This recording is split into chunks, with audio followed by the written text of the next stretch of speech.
How's everybody doing? Sorry, I couldn't hear anything there from that. How's everybody doing? Okay, see where we're at. It gives me great pleasure to announce our next speaker, one of our sponsors from ThreatLocker, Erik Jansen. He's going to give us a great presentation on simplifying cybersecurity. Because it's always very simple, right? Thank you, guys. Big what we're in. Bigger. Hey, everybody. How we doing? CornCon. It's funny. I was like, all right, I got to come up with like an icebreaker for this, but unfortunately, all my jokes were really corny. So, oh, come on, that's rough.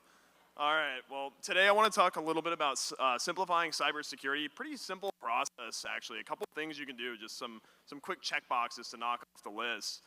We've got obviously some stuff in-house with ThreatLocker, but there's just more general practices to talk about as we go through. So let's start it off. So I thought this was kind of funny. I was going through these presentation slides. We kind of have some stuff, out there that we can utilize. And Lovebug. I think I was 5 years old when this happened, okay? So I'm not really the best person to probably talk about this sort of attack vector, but what I'm kind of getting at here is this is what malware was back in the day, right? There was more of like philosophical reasons why people wanted to run malware out there. It was just kind of for fun. There were people figuring out they can do X, Y, and Z with computers, and they were running it out there. So something like Lovebug or the Blaster virus, not necessarily like the most harmful things in the world like we're familiar with today, but this is what things were doing back then. So what happened? What changed? People realized they can make money. Right? We've got botnets, we have adware, we have people realizing in the early 2000s, like, wait a minute, I can actually get ad revenue from things, or I can trick people into sending me money, whatever it may be at that point. And that's really where things started to pivot. This is still an issue today, obviously. We all have the big spam outbox out there, or inbox out there, getting ads, getting things you click on. This is an issue that a lot of companies face where clients or users are afraid of clicking on an email, right, and getting scammed in some way, shape, or form. So it started to evolve into more malicious intents with the malware out there. This is now a multi-billion-dollar industry, right? And I've got this chart coming up here. And kind of look at what's happened. This is showing 2017 through 2028, right? That's the projected outcome of how much money this is going to cost in cybercrime out there. Currently, we're looking at $1.8 trillion coming up in 2028. And you kind of notice a trend too, right? It started off relatively small, even just, 7, 8 years ago. And then in the last couple of years, it really started scaling up. And it's looking like it's going to continue to scale up at a higher rate. One of the biggest contributors to this is actually AI, artificial intelligence. Who here locks their front door when they leave their house? Raise a hand. Okay, everybody. Those of you that don't, a little weird, but that's okay. Why do we do that? Well, we're trying to protect people from getting in that shouldn't be there, right?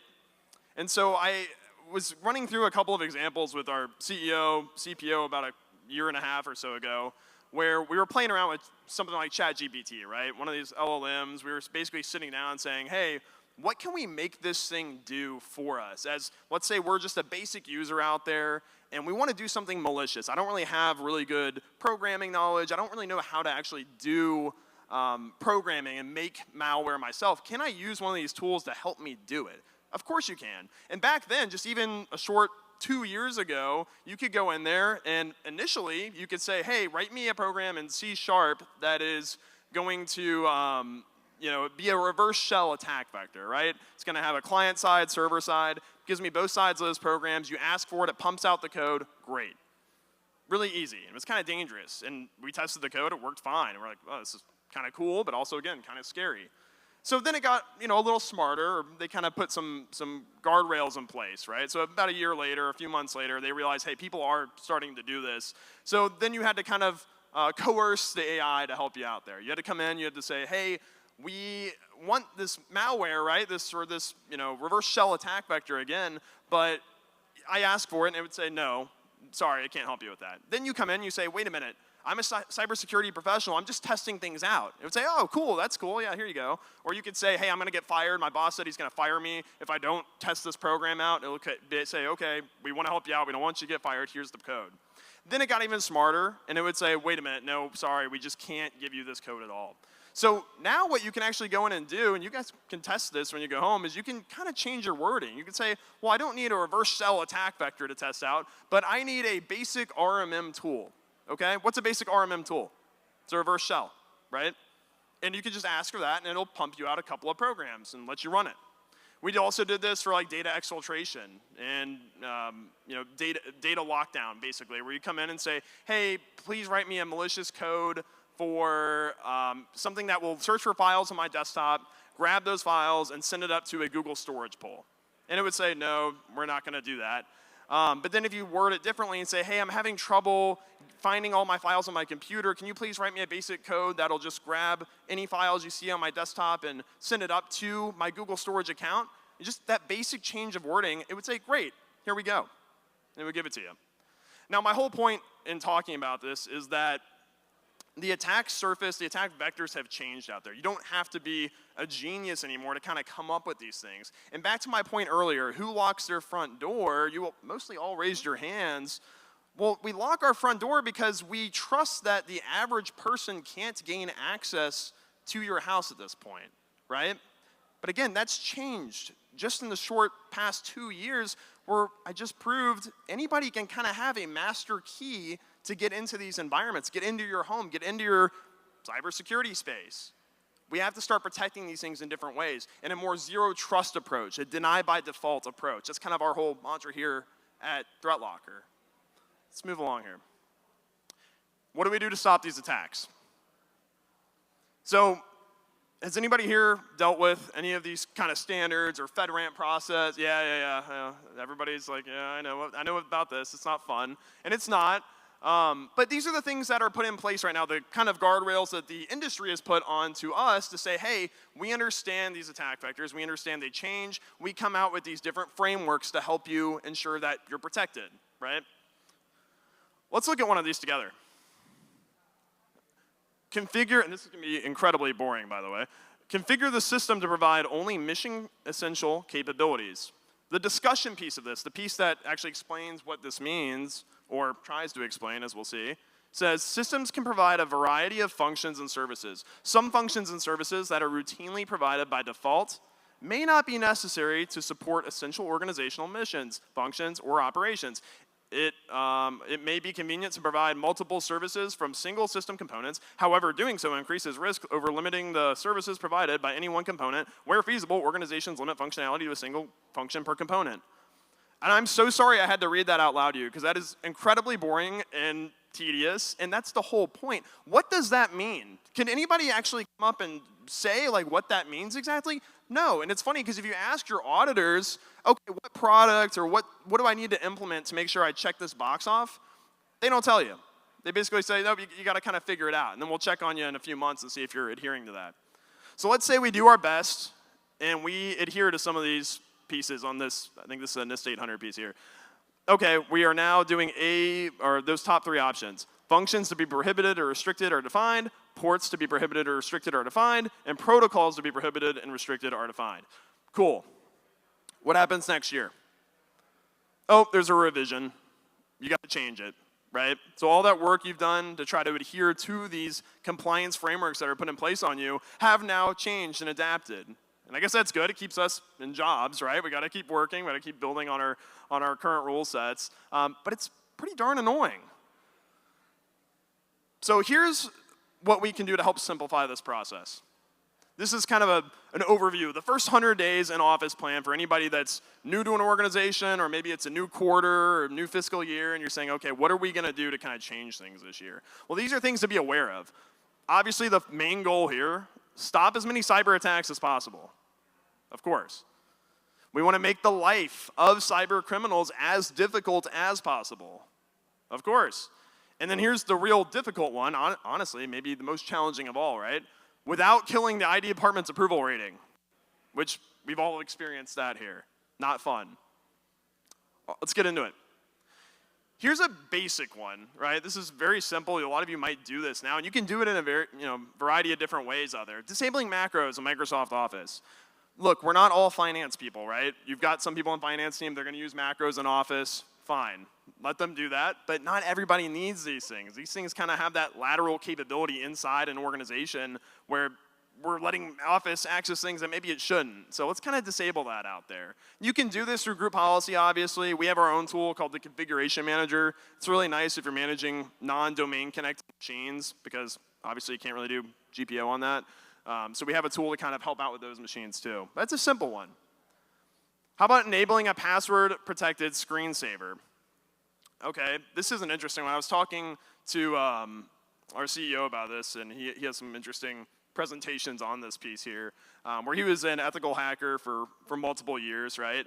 And you know, back to kind of the front door example we talked about earlier, right? Okay, let's say you have a remote worker. They're working in their house. They've got their physical door locked on their house, and they have a company asset in that house, right?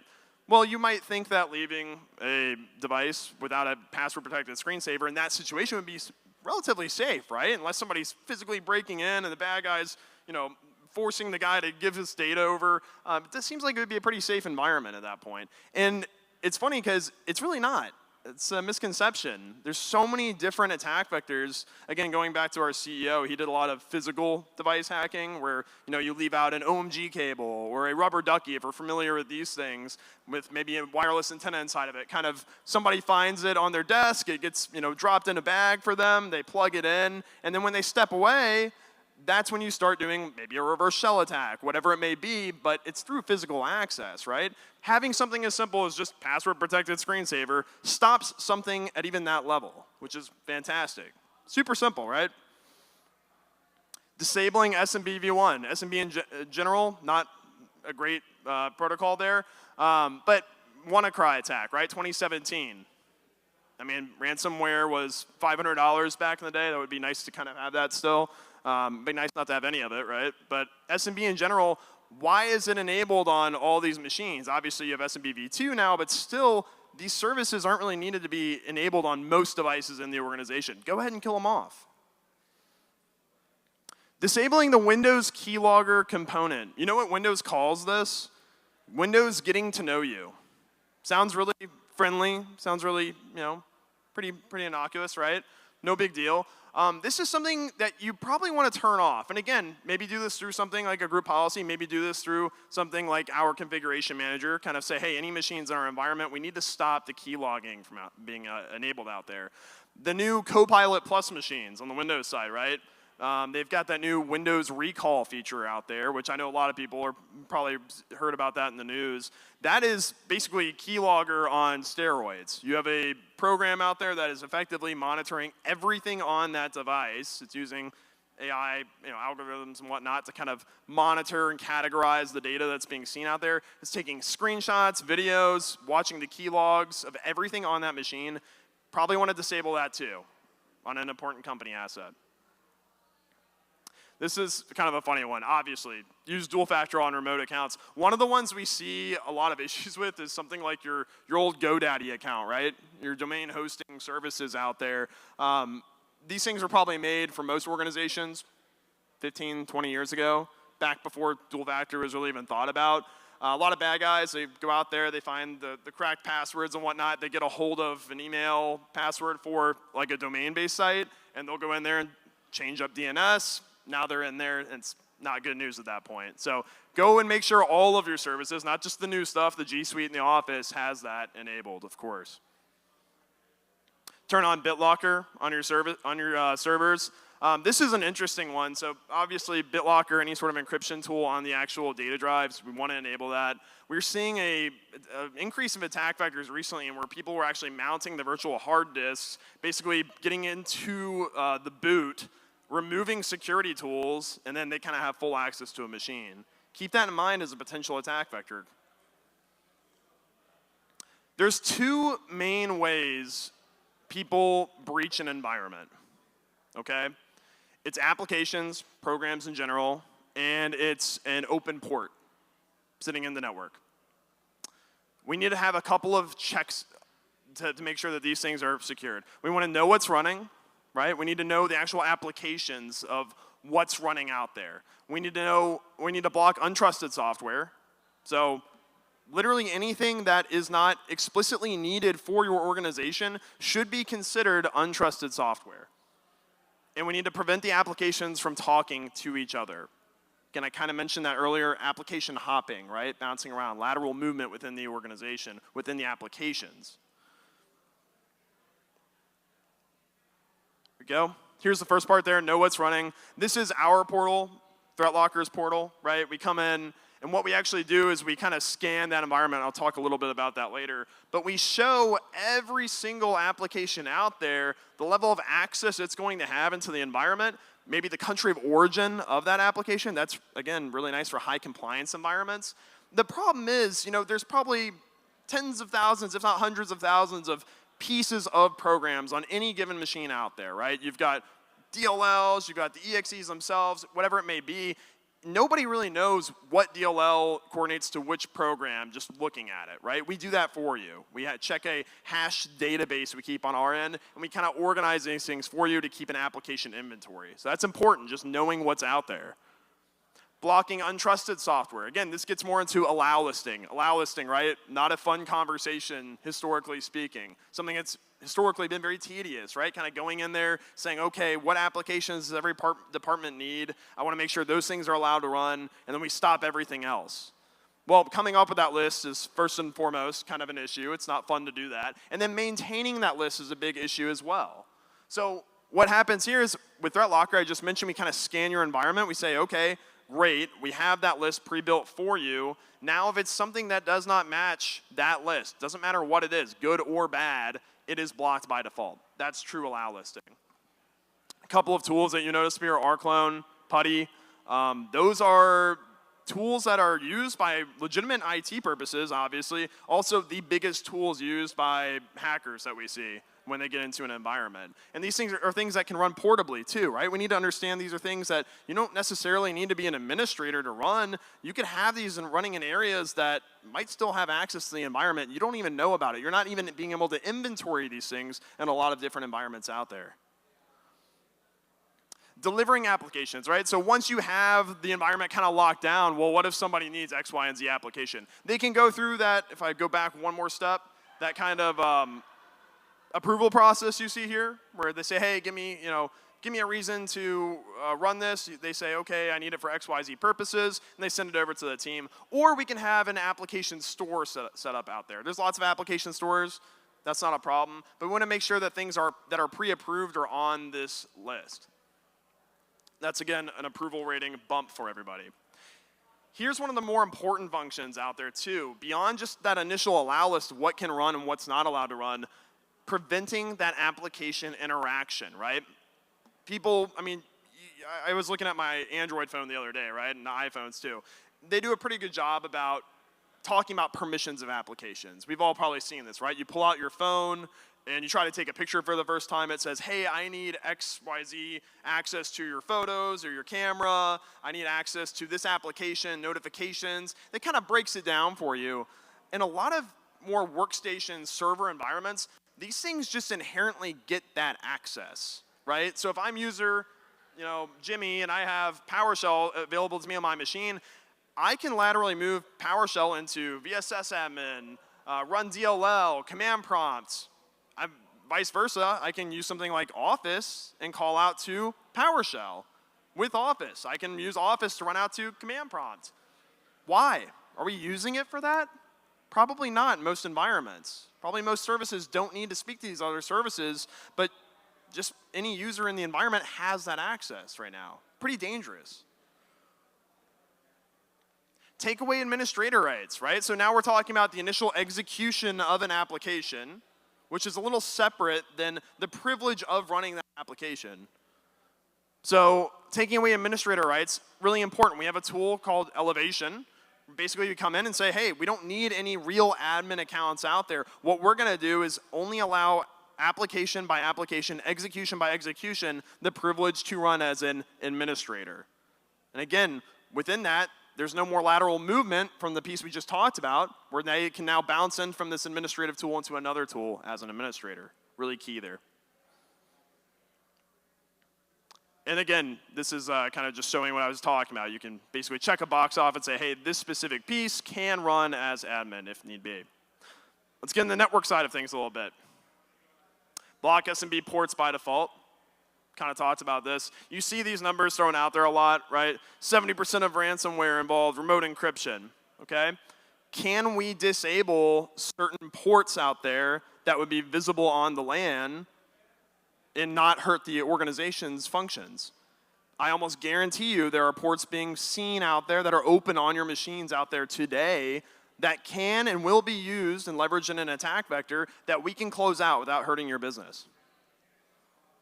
Block RDP ports. Oh my gosh, if I had $1 for every time I talked to a potential client or a client that had an issue at some point with RDP. It's such a simple thing that's just out there on the environments, and oftentimes it happens where an IT user goes in, says, hey, I need to enable RDP so I can gain access to the machine over the weekend, monitor it, and then the port's just kind of left open out there. And a lot of people say, well, okay, that's not a huge deal, right? If I'm in the LAN and I'm an IT user, I authenticate into that machine through RDP, I'm good to go. Firewalls aren't perfect, right? We've seen some issues out there with some vendors, I won't name anybody, where there have been misconfigurations, there have been issues with the firewalls themselves at the network layer. And then remember, that network firewall, that's your north-south traffic, right? What leaves the network, what comes in that network. Once things are in that network, what is preventing that kind of east-west traffic, right? What's kind of giving visibility onto the actual endpoints and what ports they have access to? Well, we have a tool called Network Control that is a host-based firewall that lets you lock these things down. Blocking outbound network traffic on specific servers for specific services, right? SolarWinds Orion, that was a really interesting kind of test almost for the product for a lot of our clients, if you will, where our clients that have SolarWinds running alongside something like ThreatLocker, our capabilities are what we call ring fencing. Kind of mentioned it earlier in terms of application hopping. We also control the outbound from every program into where it's going on the network. So with SolarWinds Orion, there was a new server, New Jersey-based server, famously, I believe, that was being now reached out to from SolarWinds. And our clients that have ThreatLocker and that also use that along SolarWinds, we saw a new domain or a new IP address being reached out to by a product that was not seen before. And remember, we deny by default. That was an attack vector that was stopped. Control file access with ring fencing. Again, kind of I like to use my PowerShell examples because there's so many fun attack vectors there. Do you use PowerShell to read and write your photos, your documents, your videos, your network drive files? Some of us may here, right? But your average workstation, not so much, right? Your average user in marketing, they're probably not using that service to access files. Why don't we sever that access in the first place? Why does that application need that much access to that level of storage? It doesn't need that. Control network access with ring fencing. I just mentioned this with the SolarWinds Orion example, right? What are we allowing PowerShell to reach out to? Outside of Microsoft domains, IP addresses, maybe internal IP addresses, why should I be able to access any domain in the world, any IP address in the world with that service? Doesn't make sense. Blocking all inbound traffic. Outside of your servers, you don't have that much inbound happening on the average workstation, do you? Well, we're going to go in there. We're going to see through our auditing tools, which we'll touch on in a moment, what is available and start locking down any inbound traffic beyond that. Web content filtering. Here's another piece. There's many tools out there that can do that. We have our own web control tool that offers this. We want to go out there and we want to filter out, obviously, malicious sites, right? We want to stop that potential for an initial access to happen through a website access in the first place, right? You also just may want to filter out certain access to LLM, AI tools, weapons sites, gambling sites, right? Keep people focused on the work at hand. Here's what I just mentioned a moment ago, auditing all network traffic. This is our unified audit tool. This is so powerful because remember, ThreatLocker is on every machine out there, right? And what we do is we have this beautiful audit that basically says line by line, what's happening. And on the network side here, every single inbound, outbound traffic piece, whether it's permitted or denied, is denoted here. We parse out the domains of the IPs. We show you who's doing it, the machine it's happening on, and when it's happening. Turn off your VPN. This is a funny one because I feel like a lot of people, probably here not so much, but a lot of people say, oh, I've got a VPN, I'm protected, right? VPNs are great for obfuscation, sure, but it's still a service. It's a program that's on your machines with a lot of access to your environment. We want to limit the access of that VPN, actually. There have been a lot of issues with kind of VPNs that have been backdoored through. We want to make sure we limit that in the environment as much as possible. How about storage, right? We talked a little bit about the application side, a little bit about the network side. Storage control, right? File access, initial access, block USB drives, fine. Audit access to files through that same auditing tool. Implementing mass data change detection. We'll talk about that in just a second. And detect and respond, mass exfiltration. Blocking USB drives, pretty standard stuff. We're not going to reinvent the wheel there, right? We do offer a nice service where you click on it, it gets blocked, the user gets a pop-up saying, please request access, and they send it right over. A lot easier than managing with GPO, trust me. Controlling file access to ring fencing, mentioned that, right? Making sure we're allowing X services to not reach out to files they should not. But also there's kind of the other side of the equation that I like to touch on, where I do this example during my demonstrations where I have a couple of network shares out there, right? A couple of network drives out there. And it's maybe I name one backup share one, or I name one finance documents, right? Now the users that have to access those file shares, they obviously need that access, but what really needs access from their perspective? Do they need to access those things with every application out there? Or is it just their Veeam backup solution that needs access to their Veeam backup files, right? Can I tighten it up? Can I tighten it down, I should say, to just the applications that need that access in the first place? And we can. It's kind of like the opposite of the application ring fencing I mentioned earlier. How about detection, right? So all these things I've been talking about are more of the proactive protection approach, or the zero trust, right, if we're going to use that word. We also might want detection, because if I see one of these things happening, I need to know if it's happening, and I need to know if it's bad or good. So detection is very important, right? An EDR of some sort, or in our case, we have our EDR called ThreatLocker Detect.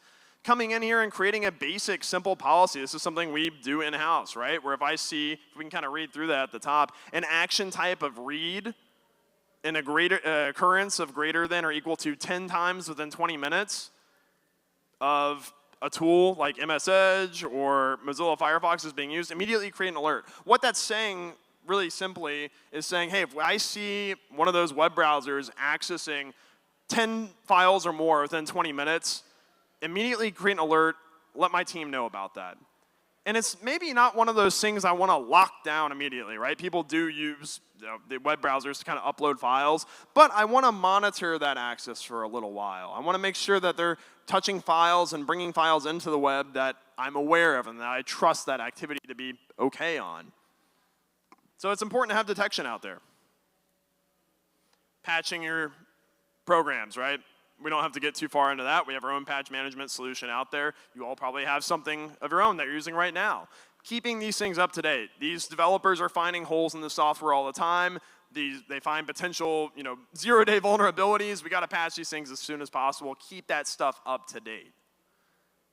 And then also monitor for unpatched software that may not be monitored by those patching solutions. Again, I mentioned portable applications earlier, things sitting in downloads, whatever it may be. These are still things that have that same level of access we were talking about earlier.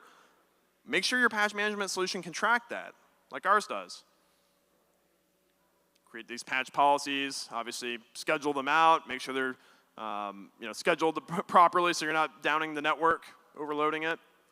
And here's back into the detection side of things, a really kind of fun one, or an interesting one. 24/7 monitoring SOC or NMDR, right?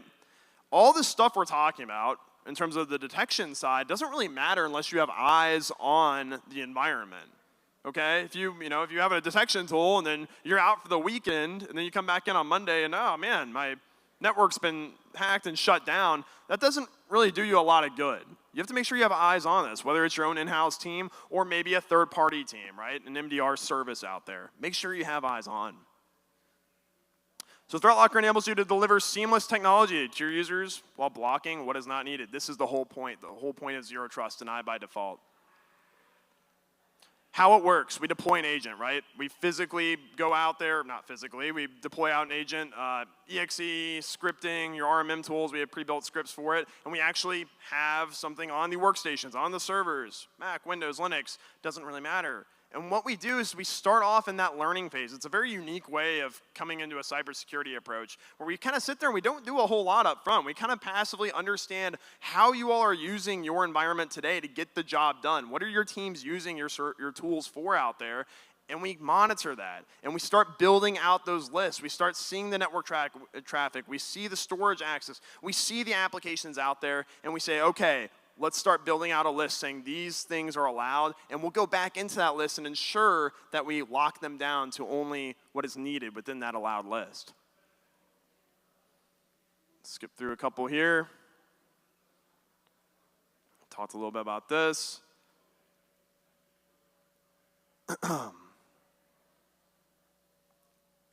Sorry about that. All right, cool. Stop data exfil, we mentioned that. Giving users alternatives through the App Store, very important. Let me come into, sorry, a couple of slides here. MDR. This is an interesting one. Okay, so this is our newest feature, right? This isn't really necessarily a product just yet. I mean, it's in the environment, of course. But this is defense against configuration, or what we call DAC for short. This, back to the very beginning when we were talking about different frameworks that you need to adhere to within your environment, this is a great tool to help you audit or pre-audit your environment before an actual auditor comes in, or before you get a slap on the wrist because we missed a NIST 800 configuration. So defense against configurations basically says, hey, we're going to scan that environment like we just talked about. We're going to see all these different policies. Currently, I believe we're somewhere near 120 policies we're monitoring, configurations we're monitoring out there. And we'll tell you what frameworks these configurations adhere to, right? And if it's a critical, a high risk, moderate, or low, and if you're passing certain things, we'll let you know about that too. This is such a valuable tool to have in your back pocket to kind of make sure you're staying within the boundaries of what you need to for your compliance. All right, team. So if you come on by our booth over there, we have some T-shirts. Failure is not an option. This is one of our little internal memos that we kind of give to each other. Come on over and grab a T-shirt from us. We have quite a few left over there. And if you want to book a demo, I'll be happy to do that with you. We have Yasming and Seth over there as well. It's our 8 account execs. And a little teaser for our Zero Trust World 2026 event in Orlando. Wanted to post that up there as well. Really great educational event. We're going to have hacking labs. We're going to have speakers from all over the world coming by. Really high tier speakers coming in, talking about things that you've maybe never even heard of or thought of in the IT space out there, in the cybersecurity space. So come on over and see us. But any questions for today? I've got a couple of minutes for questions, I believe, out there. And then I'll get you guys out for lunch. Yes, sir. Yep, yeah, you got it. Yeah, zero trust, and for application control, storage control, network control, kind of, again, everything at the endpoint level there. You got it. Cool. Anything else? All right, you all look hungry. Let's go get some lunch. Thanks, everyone.